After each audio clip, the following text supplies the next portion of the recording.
それではこれより第1回東京グローバルダイアログ We would like to start the regional session focusing on Europe for the first global forum. I have the pleasure of introducing the participants. The first is Professor Endo of Hokkaido University, and His Excellency Monsieur Laurent Pic, the French Ambassador to Japan, Professor Masayuki Tadokoro, the Professor, Faculty of Law, Keio University, and Mr. Robert Ward, Japan Chair of the International Institute for Strategic Studies, and Professor Ken Endo, who is a Dean, Graduate School of Public Policy, Hokkaido University. In Japanese?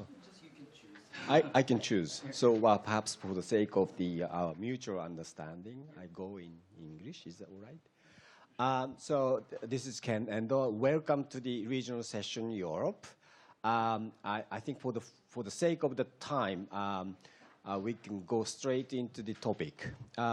I'd rather like to organize this session into the three parts.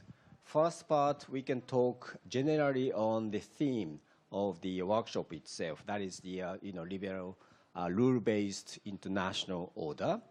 What is the current assessment of this type of particular order, seen from the particular viewpoints from each country, from personal perspectives.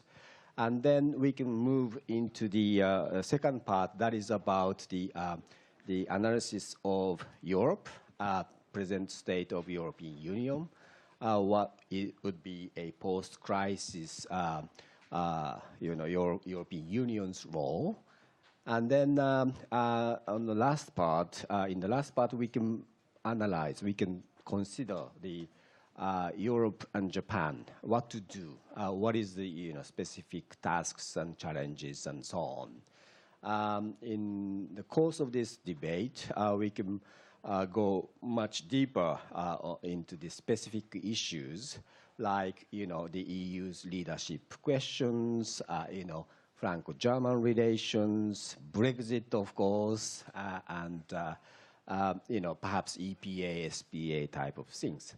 But otherwise, with these three parts in mind, I'd rather let the three distinguished speakers to, talk freely from their own perspectives. So, Ambassador Pic, would you like to kick off the debate? Is it all right? Yeah. Yes, please. Take mic.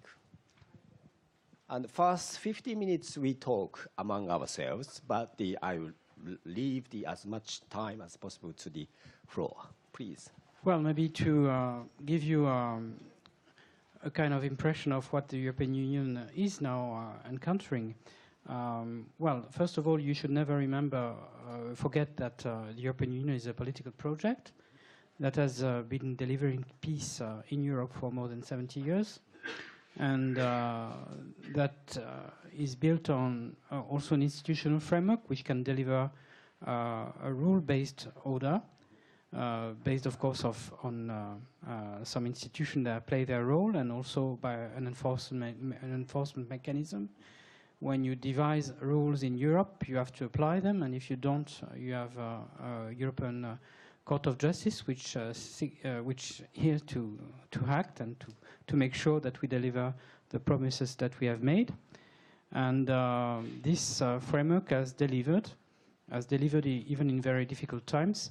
When you look in the very recent past with the financial crisis, with the threats on Eurozone, with the Greek crisis, even the migration issue, we have managed to solve with the European method based on a kind of balance between solidarity and responsibility.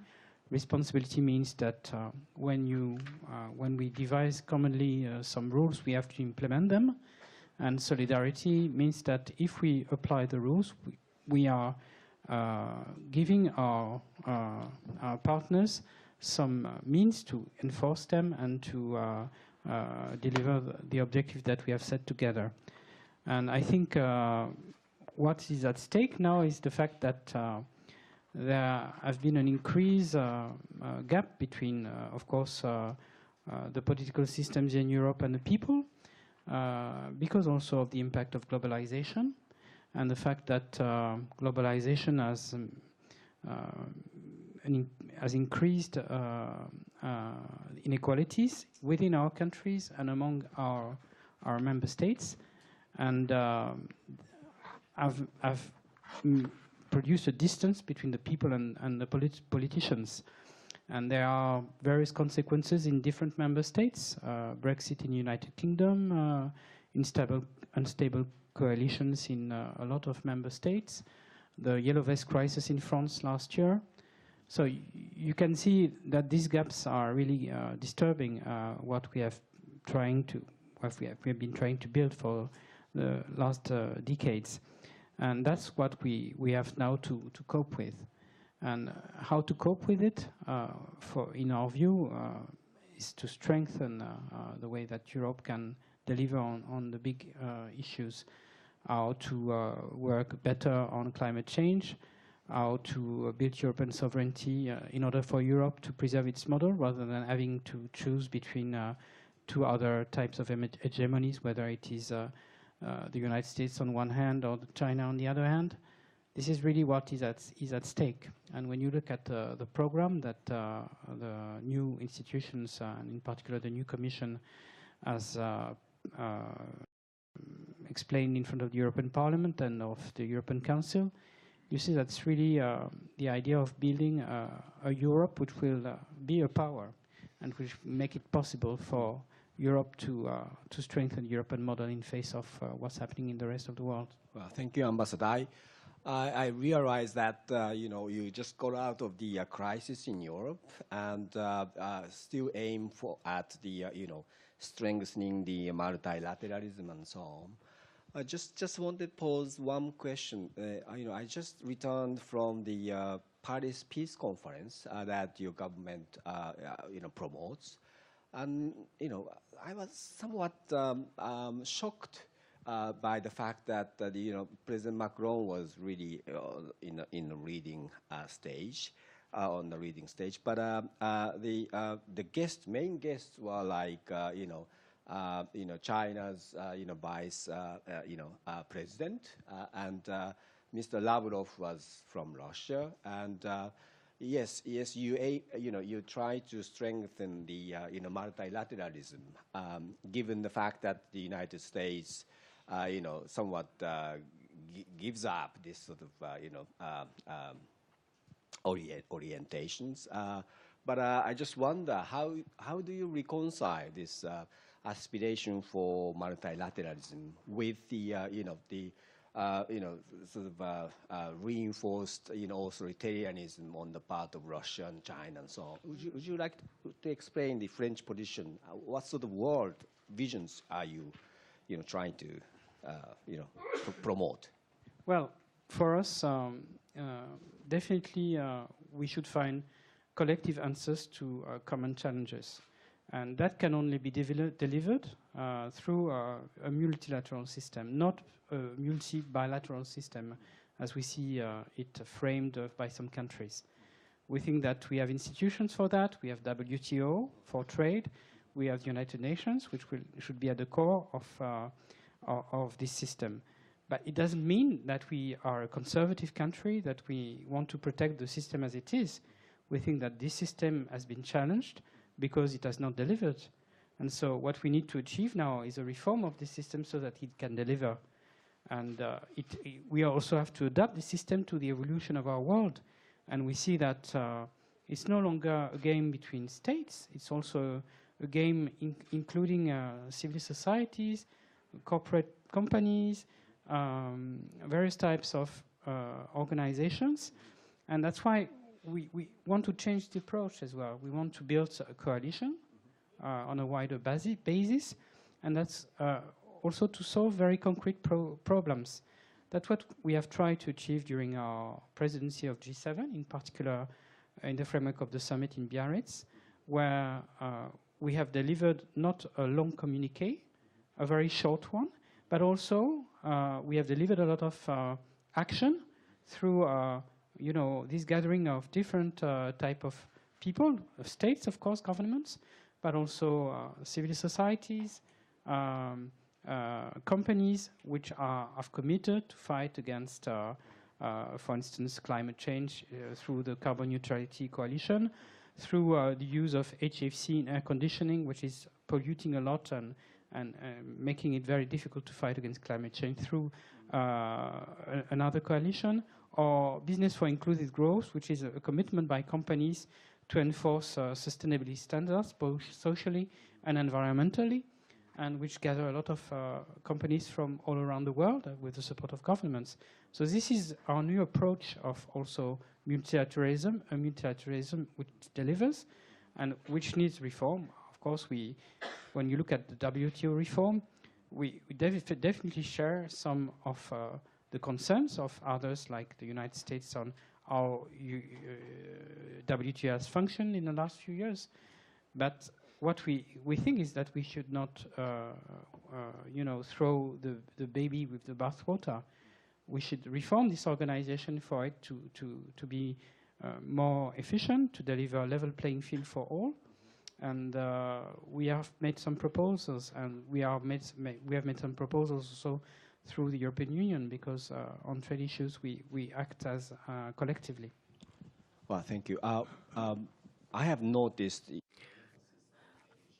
climate change, digital economy, and so on in that Paris Peace Conference. But just that sort of emphasis coincided with the Mr. Macron's emphasis on the great power diplomacy with China, with Russia, and so on. Well, one more thing before moving into the two important speakers. One more question related to France. I have recently noticed the sort of strained state of Franco-German relations. Mr. Macron has just said that NATO is brain dead, which may be in terms of analysis right, but as a public figure, I just wonder. And not only that, the relation with Russia might have angered Berlin.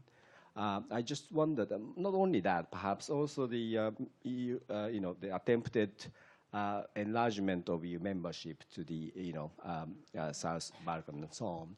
So there are some issues and sometimes fundamental cleavage between these two most important member states of the EU. So that might influence the course of events of the European integration. So would you like to comment on that? Well, I think you should look back at the history of Europe and see that Germany and France are not always in agreement all the time. And that's also what makes the dynamism of Europe. Because we start from a starting point which is a divergence most of the time. And at the same time, we have the responsibility and also the willingness to make our position converge and reach some compromise. The notion of compromise in Europe is, and I think all around the world, and if you want to preserve multilateralism, is a good notion. It doesn't mean that you do, half measures, or no. It should not be that way. It's a real willingness to come together and find a common solution. And so, on all those issues that you are referred to, that's true that we have differences, but we've also the willingness to solve them, and that's what makes the European Union move forward. And I think there is also an issue of style. I think if the president has made this comment on the brain death of NATO, is that because he really wants to have a strategic discussion of what NATO is aiming at for the near future. How to have a summit, which would be, again, a kind of discussion between member states from Europe who will be pushed by President Trump to pay more, without discussing what is the aim of NATO. What do we aim with Russia? Is NATO, like it was during the Cold War, an organization against Russia or even against another big country like China? Or is it something else? What is the main objective of our solidarity? And when you look also at what's happening within NATO itself, with some countries like Turkey, which is starting a war in the northern part of Syria without a kind of proper discussion with its allies beforehand. When we look at NATO, it's a commitment to common solidarity. So it's something that we take very seriously. And so when Turkey is starting to engage in Syria as it did, and also threaten our efforts to fight against terrorism for the last few years within the coalition against Daesh, we think that it deserves really a real strategic discussion. And I think if the president used such strong words, it's to, you know, make a kind of wake-up call and ask for this discussion. I think it's going to take place. Well, thank you, Ambassador. I think what is at stake here is not just French position, but also the entire international order, because Mr. President Macron is one of the rare figures now who can really stand up for this sort of liberal international order. But he might need, you know, if he exercises leadership, he might need a followership. But in terms of followership, Germany is quite in a fragile state at the leadership level. So I think we can come back to this issue perhaps later on. Now, Professor Tadokoro, would you give us your own take on everything from international order to the role of Japan or whatever? Right. I thought I might speak in Japanese, but what shall I do? For the sake of discussion, let me try my funny English. I think if you are asking me my assessment of the current world from the macro viewpoint, in one word, I can say that we are now seeing the end of post-Cold War era. The assumption we shared in the early 1990s or late 1980s was communist challenge to the liberal international order or the liberal democracy is now finally over, and now on the whole world will be socialized either through economic exchanges or through what one might call soft power, the exchanges through exchanges of information and cultural exchanges through internet and all those things. We can socialize the rest of the world to the liberal democratic values. Now, after 30 years, it turned out to be wrong. And rather than we socialize the Chinese or Russians, they do have very good means to socialize us through their economic power, through their digital power, through their sheer number and scale. So the one thing which is very noticeable is that, as everybody here this morning mentioned, that the liberal democratic model which we assumed would prevail is now under strong challenge by non-liberal powers, notably China and Russia. Also, after when we saw so-called Arab Spring, which doesn't sound very much springish, but we expected some sort of liberalization of the order in the Middle East as well. But that turned out to be wrong. And therefore, liberal democracy is now under severe challenge, and we are struggling how to survive. So that is how I see it, the current status of the world. Another thing is that internally, liberal democracies and free capitalism proved to be less than perfect, as is exemplified very well by the 2008 financial crisis. But at the same time, Japan was one step ahead in that sense. Japanese long economic stagnation may be an example of the limit of capitalist economic model. And it was long attributed to the Japanese mismanagement of economy and Japanese very slow tempo of domestic economic reform, But after 10, 15 years, almost all Western economies are more or less suffering from the low inflation rate and low growth rate. Some countries may be better than the others, but compared with remarkable economic growth of China and other parts of the world, our performance is less than attractive to the rest of the world. And finally, politically as well, there is a strong, what usually called populist uprising against the established idea of liberal democracy. That is too noticeable in Europe, so I want to repeat it. But that was seen in Japan as well, by the way. Japan is no exception. And we, until rather recently, until Abe, Prime Minister Abe came into power, we had so many prime ministers, even I can't remember all names. And it's, by the way, French Third Republic was even worse. But we were as stable in terms of the political leadership as France under the Third Republic. So until rather recently, Japan was very much, Japanese are very much disillusioned by performance of the political and economic establishment.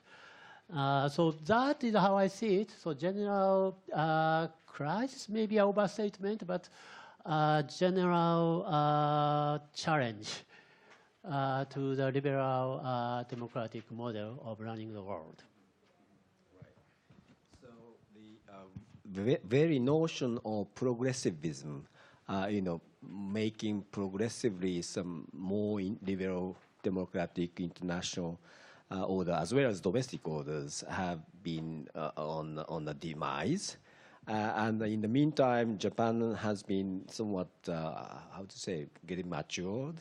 I don't know, from crisis to somewhat mature, economy as well as mature political system, perhaps. I don't know. That world should pay more attention to. I just wonder. Japan is now ahead of, other nations in that sense. Is that what you imply? Well, in some respects, yes. We have experienced hardship, economic hardship earlier than European countries, while European countries were in somewhat jubilant mood after the end of the Cold War. And we have somehow survived so far, at least, largely because our social coherence is tighter than many European countries. However, this is not there is no end of the story in history. So story continues, and there is no room for complacency as far as Japanese are concerned. I can expect many sources of crisis and problems. But in terms of somehow,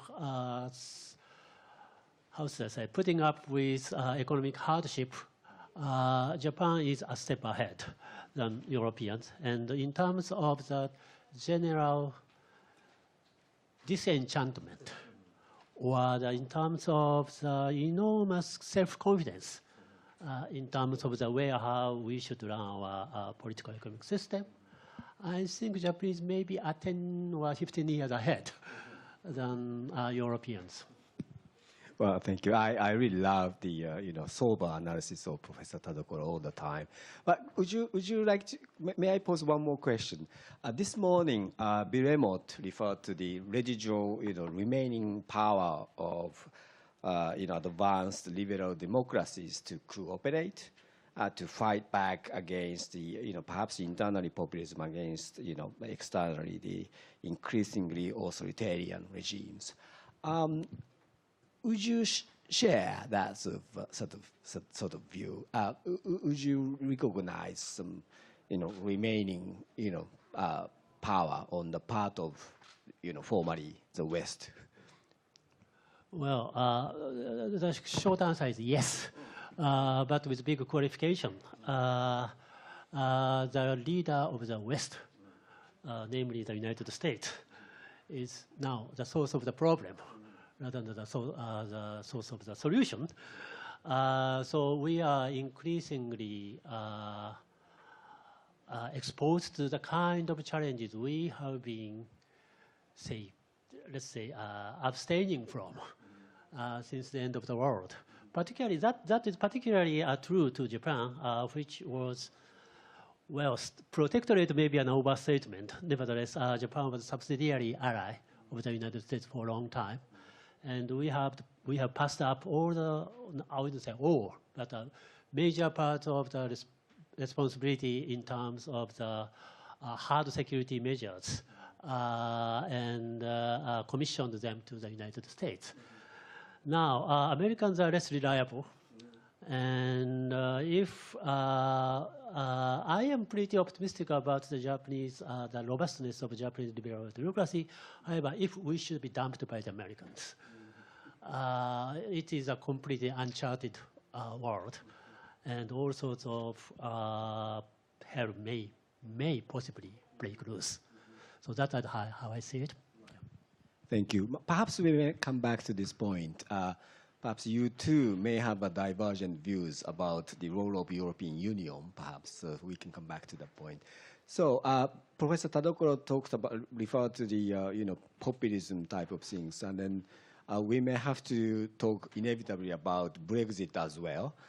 But including this theme, would you like to share some of your thoughts with us about the general state as well as the specific issues related to your country? Thank you. Of course. I think just a sort of outline of where we are sort of globally, I think it's clear that a new order is being born at the moment. It's struggling. This is a difficult birth. There was a discussion at one of the panels yesterday whether this is a new Cold War or not.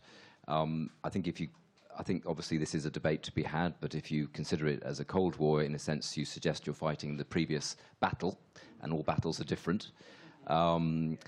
Obviously, China, this all revolves around China, and China is a very different adversary from the Soviet Union. I spent a little bit of time at university in the Soviet Union in 1986, just when Gorbachev had taken power. And actually, when I went, he had just banned the sale of alcohol in Russia, the dry law, and I think that was a catastrophic mistake. Yes. And that's what did for him, not Reagan and Star Wars and all of that. But the USSR standoff was quite stable. The two different systems, it was relatively stable despite its obvious intensity. I think the issue with China creates a lot of instability, because, as I just said, China is a very different adversary from the Soviet Union. China is far more economically dynamic, far more technologically advanced. It has a lot of growth. Of course, its growth is slowing, but it has a lot of growth left in it yet. And the key thing, of course, is because China is economically embedded in every single Western country. So this makes this this sort of new system, and who has, whether it's shared between the US and China, there's some sort of compromise, which I think ultimately has to be where this ends. It makes all the smaller powers quite vulnerable to Chinese influence and so on. So this also, of course, coincides with the discussions, with the themes of the discussions yesterday about the intellectual and strategic crisis in the West, partly triggered by the great financial crisis, but actually predates that. Embodied in Trump, he is President Trump. He's not the agent of this, but he's a symptom, I think, of this crisis. So you've got these two things interacting, which of course then create this greater instability as well, which of course then brings us to Japan and the EU, and why there's these two, one union and one country, why they're so important for sort of providing the bulwark against all these sort of negative trends. So when I talk as a British person about the EU, I have to sort of, I think, give you a health warning. And we have a French person here as well, which is fantastic. I'm a great supporter of the EU, and I look at what the EU has done and over the last, since the European Coal and Steel Community was founded, basically to constrain nationalism, given Europe's history, of course, promote economic and political union to secure peace, a very noble aspiration. I remember in the 1980s, I think it was, when there was a coup attempt in Spain. I remember watching the sort of soldiers in the Spanish Parliament on British television waving their guns around. A great achievement to have absorbed Spain and Portugal in the 1980s. A great achievement to have absorbed the Central Eastern European countries, of course, in the 2000s as well. So a lot of achievement. I think the single market must go down as one of the great achievements in economic history. An amazing thing, actually, and of course pushed by UK Prime Minister Margaret Thatcher in the 1980s, a sort of an irony there, given where we are in the UK at the moment. And of course, the process of integration, I think, is one of the world's most significant institutional changes in the last, certainly since the end of the Second World War. However, the EU is clearly at a crossroads at the moment, and it coincides obviously with the new leadership in the EU. Since the UK's referendum, one of the sort of counterfactuals that I've sort of been playing with in my head, not particularly nice one, is what would have happened if the UK had actually joined the euro in the 2000s and then voted to leave everything in 2016. That could have been pretty catastrophic, either catastrophic for the whole project, both of them, or it may have constrained, of course, what the UK did ultimately, but obviously we'll never know now.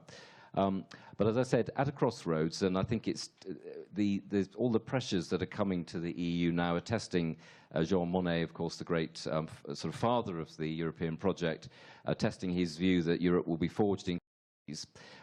There's three sort of big crises I see at the moment for Europe. One is the unresolved Eurozone crisis. It's gone into sort of deep freeze at the moment, which is obviously a good thing. Partly that's because Greece has been sort of taken out of Greece's situation is now no longer acute, it's chronic, and you can manage a chronic situation. Italy, of course, is always a problem when Italy's government bond yields rise and everybody starts to panic. But these are two centres of future problems, particularly Italy, for the Eurozone. The banking union is incomplete. There's fiscal union needs to happen. All of these things need to happen to really stabilise the Eurozone, but they haven't. Obviously, all these things are quite difficult politically. Then, as the ambassador mentioned, there is the migrant issue. This, I think, will run and run, I'm afraid, because if you look at the regions that surround Europe, you have Central Western Africa, you go up all the way up through the Middle East into the Levant. These areas will continue to be areas of conflict and areas from which people wish to leave. And I think this will continue to be, will stress European institutions going forward. Also, despite Brexit, will be an issue for the UK as well. And then, of course, there's the Brexit crisis. And this, of course, it's very serious economically for northern France if there was a no deal, for the Benelux and so on. Ultimately, you would get adjustment. But I think despite the sort of short-term severe difficulties, but I think for the EU, the loss of the UK sort of does upset the balance between France and Germany. This is a loss of a very large economy, loss of a sort of different way of looking at the world, which I think was an important contributor to the overall balance of the EU as a whole. I think there's also an issue with, and this feeds into populism, with the lack of accountability. Now, clearly, the EU was found, or the sort of forebear of the EU was founded to sort of constrain nationalist forces in Europe, and that is done partly through institutions that are not political. And this, of course, is sort of fed a populist narrative about lack of connection with voters and the sort of technocracy route, sort of divorcing what happens to people from politics.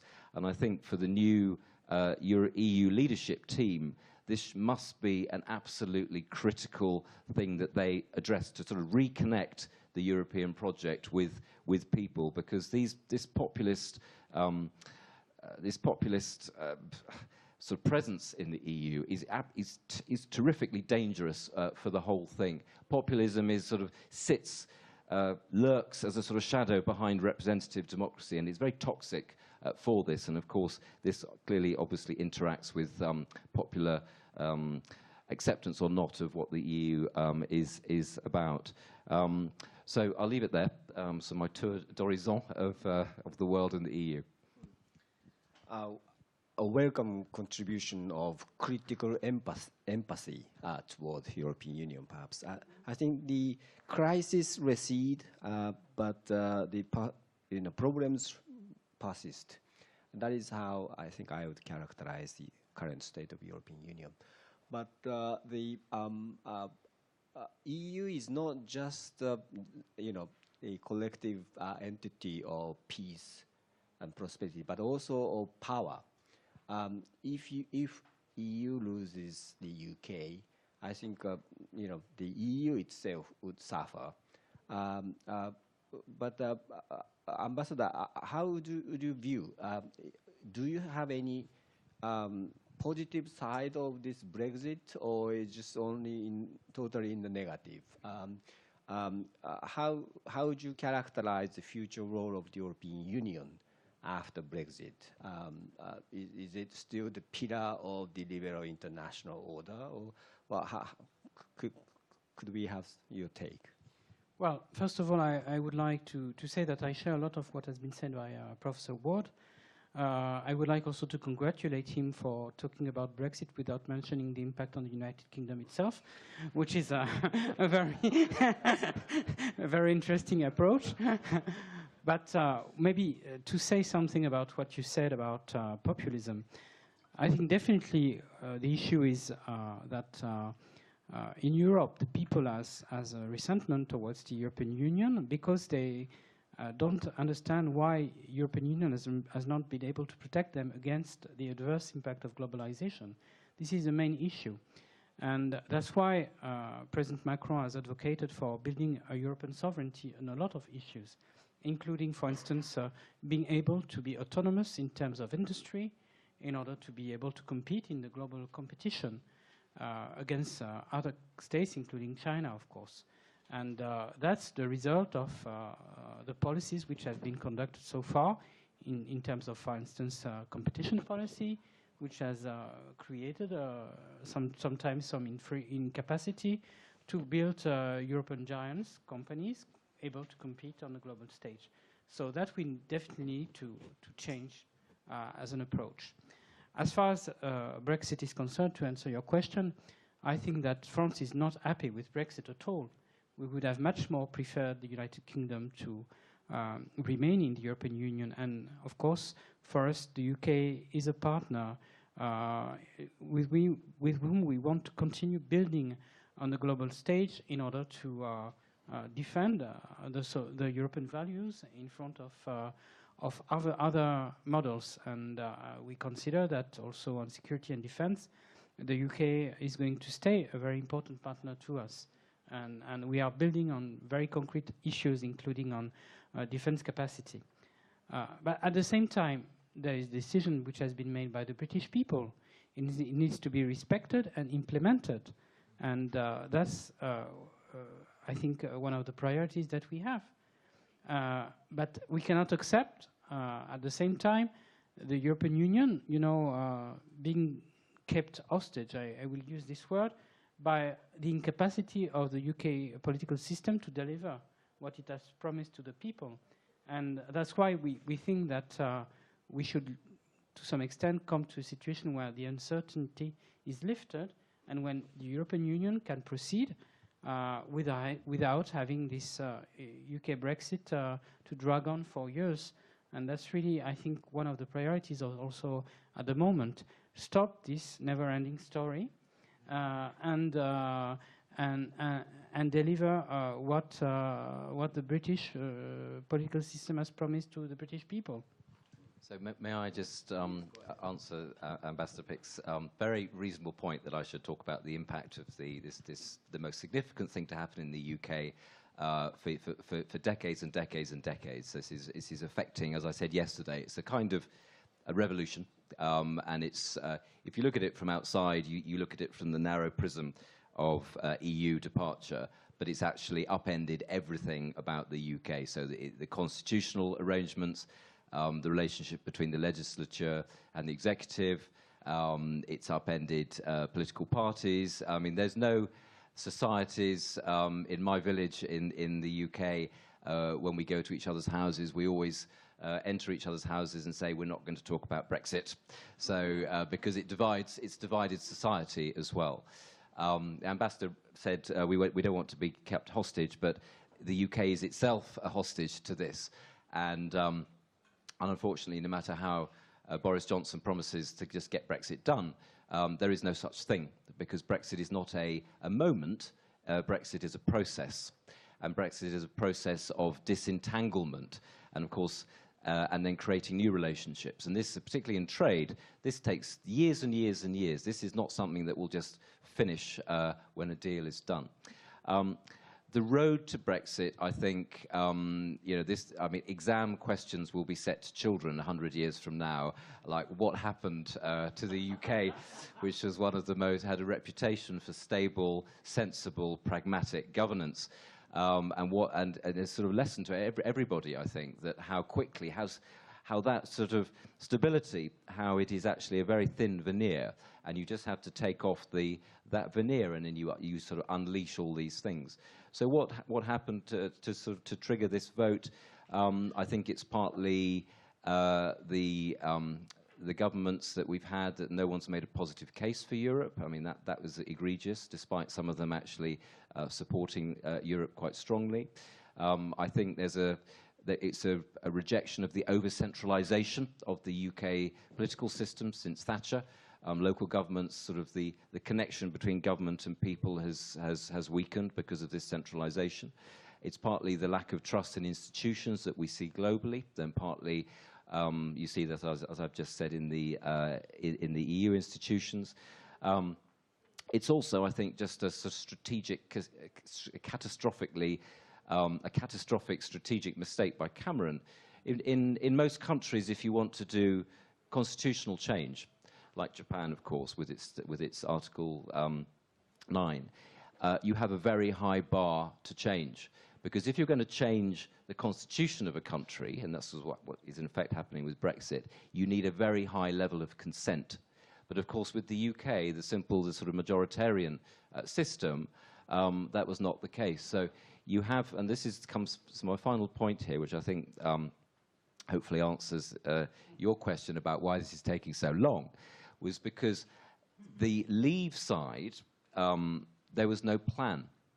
And in the referendum, there was just one question: do you want to stay or leave? But of course, undoing 40-plus years of integration, particularly when the UK has been one of the most rigorous states in absorbing a lot of this EU legislation, is very, very difficult. And is it hard Brexit, soft Brexit, or whatever? That is all up for debate. And this is why this is just taking such an incredibly long time, and has been so created such scars, I think, in the UK. Well, Ambassador, I think Mr. Ward kindly refrained from talking about the UK because he couldn't stop. he didn't be able to stop. But shortly, please. Well, I had one of my colleagues who was ambassador to the United Kingdom a long time ago, who is dead now. But I remember, being a young diplomat, he was asked during a conference of French ambassadors to characterize the UK position on the European Union. And most of his colleagues would have done long speeches, and he was just, I think for 30 seconds, he described the position as such: the wider you rattle, the less deep you dig. And I think it was quite true. And when you look at even how the UK managed, for instance, the enlargement, you know that one of the big arguments for the Leave camp was the migration from the eastern countries. In France and in Germany, we managed to introduce period when we integrated those countries in terms of freedom of movement of workers, because we knew that it could create a big stress on our societies. The UK decided not to implement those transition periods, and now we see the result. That's the first issue I wanted to mention. The second is, I, of course, fully agree with you. If I'm calling for the end of this uncertainty at the same time, I'm very conscious that it's going to last for long. Because even if Boris Johnson manages to get a majority in Parliament, have his new agreement ratified by the Parliament, then a new chapter will open, which will be the definition of the future relationship of the UK to the European Union. And this is not going to be easy. And the more the UK will, of course, give to third countries, and the less it will get from the European Union, that there will be a prolonged situation in which it's going to be tough. Professor Tadokoro, how should we view all of this? You know, the problematic EU and, you know, with UK separated from this entity. How do we? Well, in the first place, as a long-term Anglophile, I myself am surprised by the development, and also, as you know, probably better than I do, for a long time, the Westminster parliamentary two-major party system was supposed to be a model for Japanese party politics. So one thing is that, of course, the Brexit may be a wrong decision, but what is even more striking to me was that you simply cannot decide. Your political system is incapable of making the final decision for so long time. That is somewhat shocking to me. But that is not limited to United Kingdom. That could happen here, that could happen everywhere, and it may be going on in the United States. Now, in this type of setting, it is very easy for us to lament the Brexit, and we can criticize Donald Trump almost forever. But what is challenging is that they are both democratically decided thing. And perhaps we'd better think more seriously about those who voted for Brexit and also those who voted for Donald Trump. Let me say just one thing. Nationalism is a very vague term, and it could be interpreted in many different ways. But usually nationalism is regarded as a negative, inward-looking, unprogressive, reactionary notion. But human beings always need some identity. And particularly those people who are less beneficial in terms of economically and sociologically and culturally. Nation state is one of the last resort they turn to when they try to reconfirm their belongings to something. Now, unless we give some comfortable, harmless space for natural nationalism, there can be a very negative backlash. That is the kind of lesson I'm trying to digest out of what happened in the US and the United Kingdom. Let me give you one example. I know it's very difficult to meet somebody who voted for Donald Trump among my friends. Very difficult. It is surprising, but still Donald Trump got a majority votes in the United States. Now, I finally have two my close friends who personally gave me their accounts for why. One of them is a serious Christian, and actually they are a couple. Both couples are not interested in foreign policy, economic policy, but all what they are interested in was Supreme Court judge nomination. And they feel very strongly about anti-abortion and this type of social values. By the way, don't take what is even interesting is that those people are very sensible, very intellectual, and they are hosting Somali refugees at their home.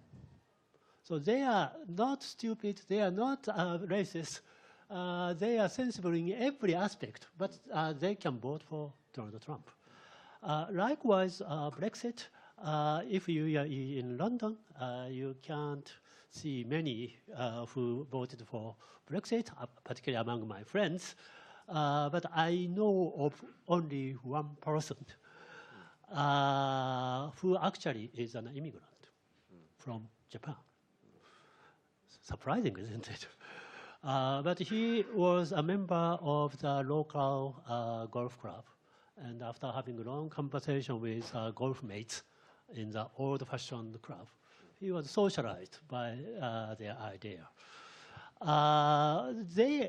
He is very internationally minded. He did international business, but still he could vote for Brexit. Now, unless, rather than lamenting and criticizing the decision, unless we somehow reach out to those people, our liberal project, I think, are doomed. And you cannot just, elites or technocrats cannot just preach undereducated and ignorant workers. We have to engage them, and we have to convince them, and that is a kind of a challenge liberal democracies face all over the world today. Right. We all advanced liberal democracies are in a precarious state in that sense. Before opening, the debate to the floor, would you, some of you or all of you, may have some, take on the EU-Japan or Europe-Japan or UK-Japan or whatever. I'm a bit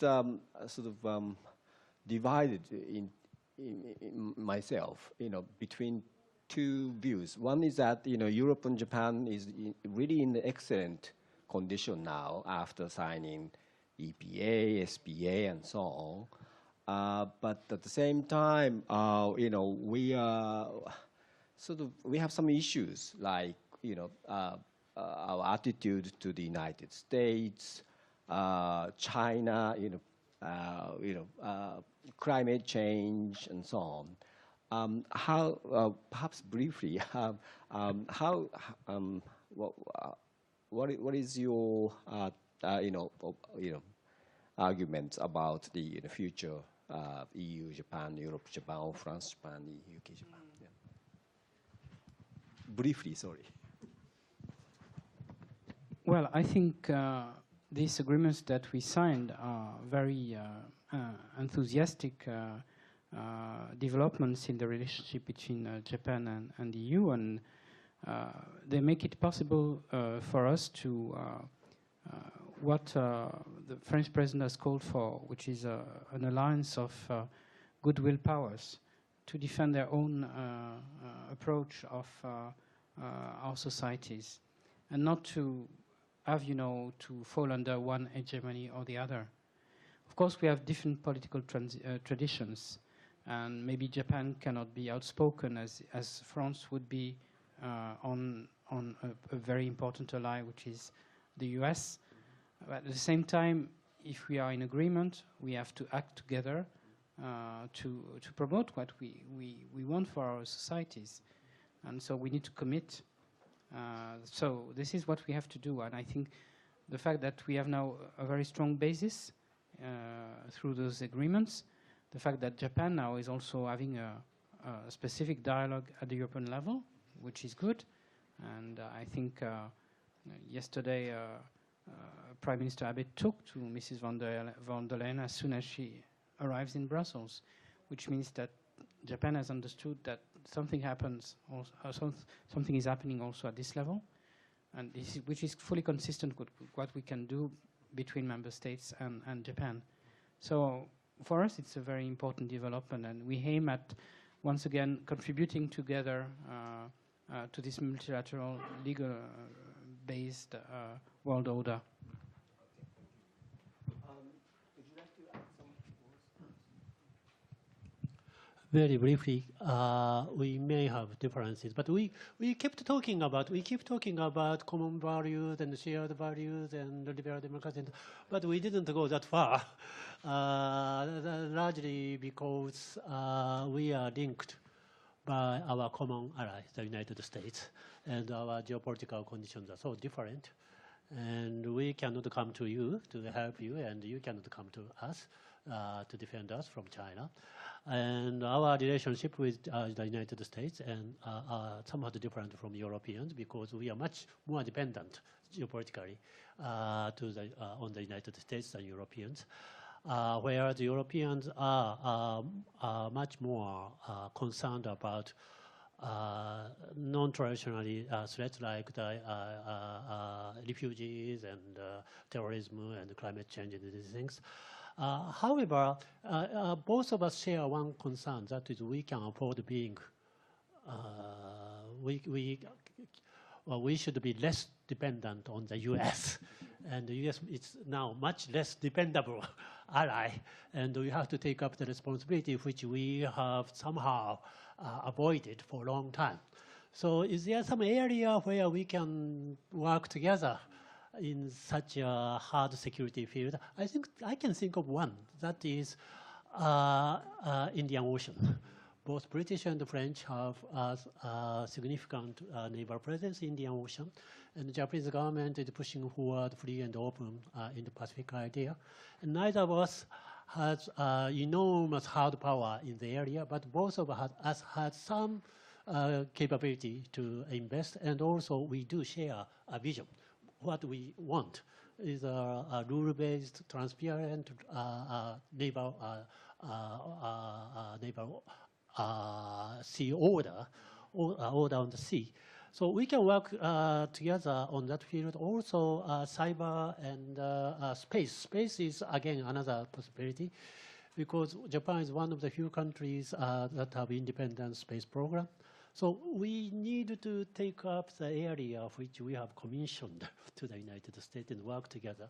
Unless Americans lead, we have to lead ourselves. Thank you. Mr. Ward. So, to be very brief, this is the EU-Japan sort of closeness is quite a new thing, and obviously, in a sense, catalyzed by the advent of Donald Trump in the White House. As I said earlier, I think absolutely very important this closeness now, given the same sort of similar values that underpin the relationship between the EU and Japan. I've been struck by the sort of the breadth of the agreements that have been achieved. I mean, the EU-Japan EPA, and then of course the SPA, which sort of broadens that framework out even more. But of course, there's the Quality Infrastructure Initiative too, and sort of Japan sort of pulling the EU more into the Indian Ocean area as well. So for Mr. Abe, I think he's done. His vision has been quite ambitious, and I think he's achieved a lot of his aims here with all these agreements. The elephant in the room, as I said yesterday, again, is China. And looking at the statistics this morning, China's Japan's most important export and import market, 40% of all Japan's trade. That's very significant. Germany, China is Germany's third largest market and its second largest import source. You have China very active in what I call the soft underbelly of the EU, in the Western Balkans as well, in Greece, Italy, and so on. So I think whether this is can really be successful or not will depend on the ability of Japan and the EU to balance their various relations. So the relations of the various EU countries themselves, the EU as an entity, and then Japan with what's going on in China. The underpinning of all these agreements with values, I think, is very interesting. But of course, what is a value, and how politically effective can values be when you've got hard cash from China, for example? But again, very important development for providing an underpin for the global multilateral system, which, as we've been discussing, is under threat. Well, thank you very much indeed. I think we started 5 minutes late, so we can extend just 5 minutes perhaps. And so, would you like to some of the people in the floor, Mr. Akita, anybody else, please? Okay, please start from Mr. Akita, and then Director General. Thank you very much for great discussion. Hiroyuki Akita from Nikkei newspaper. Maybe my question is to Ambassador Pic. 2 questions about NATO. If NATO is brain deaf, do you think that NATO can recover from brain death? If it were to be human being, we can never recover. We just wait until we die. And even though we could recover, maybe there could be a serious after effect. So that is the first question. And secondly, if it were not to be a brain death, but it is maybe serious injury, there's going to be a serious after effect anyway.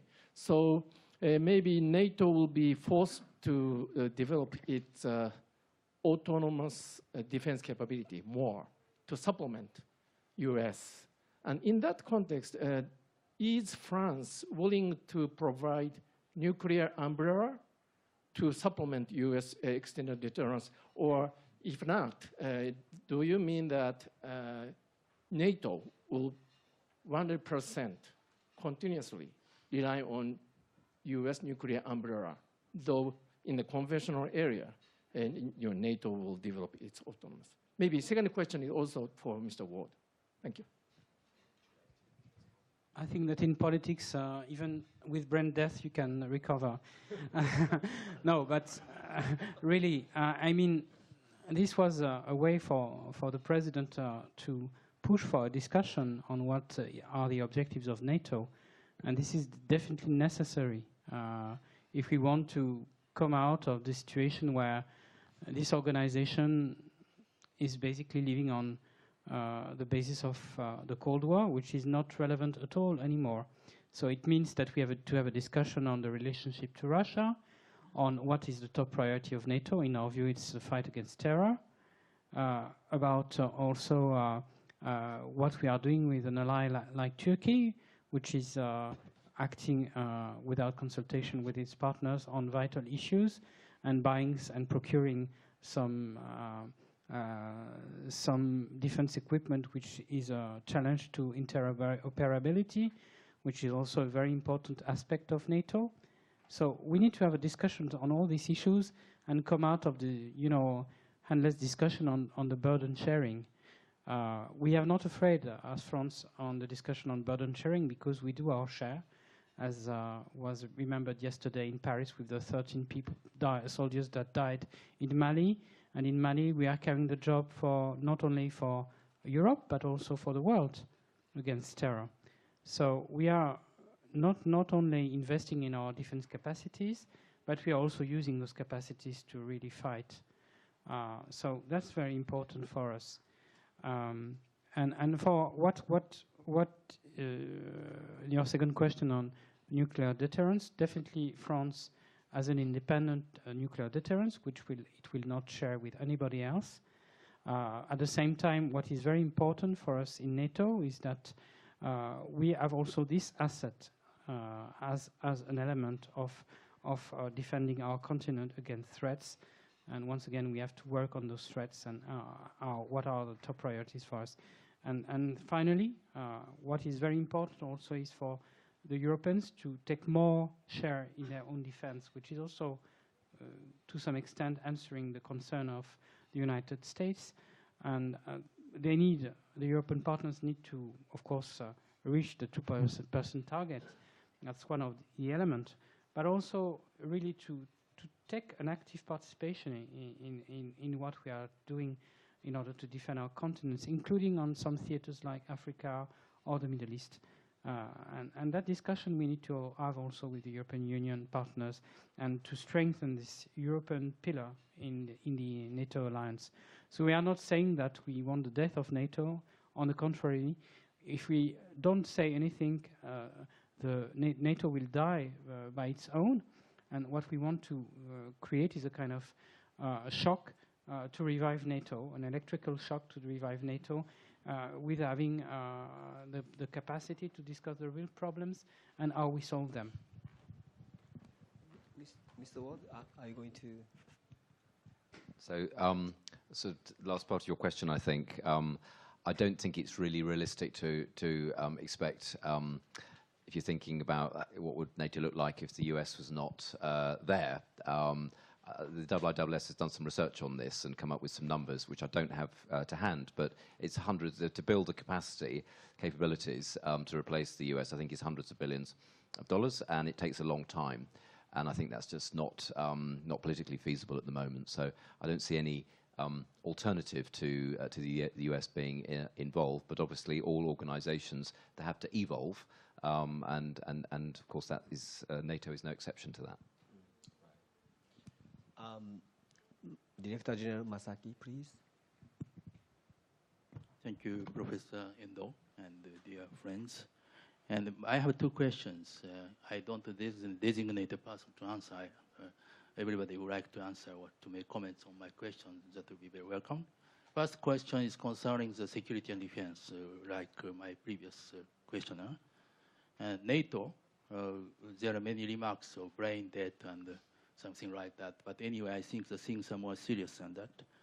We are going to having a NATO summit from today, and apparently China will have a very important place of discussions. And I don't want to go into the discussion that it's very important China. But my question is not about China. My question is about the INF Treaty. Abandon of the INF Treaty has really given a very big impact to Europe and also to Asia. And to Asia, we have to really consider seriously the impact of that. But originally, INF Treaty was created in order to avoid the war on the continent and also to avoid the decoupling between the United States and Europe. So I think European countries should have started the discussion earlier how we will manage the situations. And recently, to my knowledge, only President Macron, I think 1 day or 2 days before, has suggested to negotiating a new instrument to replace INF. But apart from that, to my knowledge, I didn't hear any comments or words from other NATO countries. And I wonder whether the situation actually by the abandoning of INF Treaty are not taken so serious as I thought. And my question is, why is that situation? And how the NATO, especially European countries, NATO could overcome this difficulty? This is my first question. Second question has no relation with defense security. Today, I thank you very much for your very frank discussions. You talked about Brexit, France, and Germany. But you have not discussed the other countries of the European Union. And I agree with you, whatever the outcome of the British elections, whether the Brexit will be realized with deal or without deal, and when. Anyway, the box of Pandora was opened. And certainly, France and Germany will play a very important role to give a strong leadership to the directions of the European Union.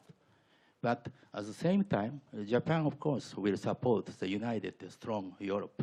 But at the same time, there are several other countries who have started to increase their voices among the European Union, such as certain countries of the eastern part of Europe, or the middle part of Europe, or Baltic countries, or Nordic countries, or Benelux countries, or Mediterranean countries. So I don't call them a bloc of the European Union. European Union should be always Europe.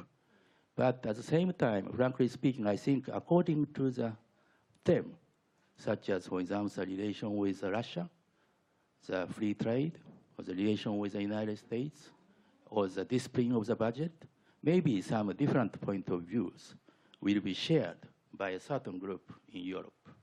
So maybe that will vary according to the subject. So that's why I don't call it bloc. How do you see that tendency? And do you think that that will be helpful, finally, to Europe or to the world? That is my second question. Thank you very much indeed. Who would you like to start to respond? Mr. Ward, would you like to start? If I may take the second part of the question, I think for the new leadership under Ursula von der Leyen, I think there's significant challenges here, and one is the fragmentation, the collapse of a sort of consensus, if ever there was one, but I think it's even less of one now, around how the EU operates. And I think you're right to cite the populists. And one of the interesting sides of Brexit is, given the disaster that is the Brexit process, the likes of Marine Le Pen and Salvini and others now say, well, we're not going to leave. We don't want to leave the EU. And Salvini even said, I think the Eurozone, the euro was irreversible, which is quite a change. But they want to sort of agitate from within to turn the EU into something more into something that they prefer. And I think this is going to be another challenge for the new leadership, how they continue with their European project while they have all these divergent views and a sort of block of interest that actually is working to create something that's very different from what the idealists, I think, would want to be.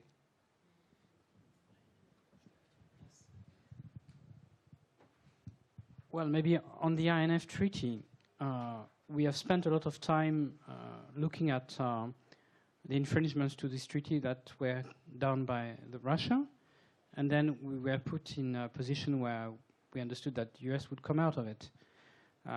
For us, it's a very important treaty because it's the security of Europe, and it ensured coming out of a very difficult crisis that maybe most of you don't remember, which was the Euro missile crisis in the 1980s. And it was very divisive, including within countries like Germany. So what we want now is to have a new instrument to ensure the European security, in which, of course, the US has a very important role to play, but we have to have a say as well on our own security. And that's what President Macron is proposing, to negotiate a new instrument in which all the parties concerned would be on board. So definitely we want to advance also on this issue. Once again, I think what is at the core of our action as France is concerned is that we are not, trying to see, to diffuse the problems by saying they are not existing. We are really willing to deal with them and to find concrete solutions. And that passes through sometimes difficult negotiation and building consensus and compromises with our partners.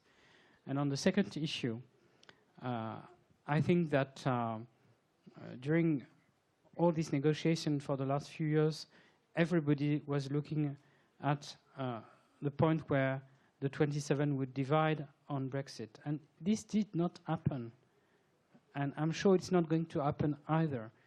And it's not new that there are different sensitivities in the European Union, because the European Union is not, the prevention of national identities. It's not about that. It's how we can, adjust or coordinate or aggregate those identities in order to be stronger together. And I think that most of the European Union countries, and maybe all of them, including those which tend to be very difficult, including in terms of respecting the common values, are very conscious of that. So I'm sure that we will find compromises as we did before, because the construction that we have achieved is really fit to doing that. We need a lot of political will. That's a very important issue. We need political leadership as well, and we need also courageous government. So I think I'm not pessimistic at all. It seems that we are running out of time. Is it very short comment, please? Very shortly,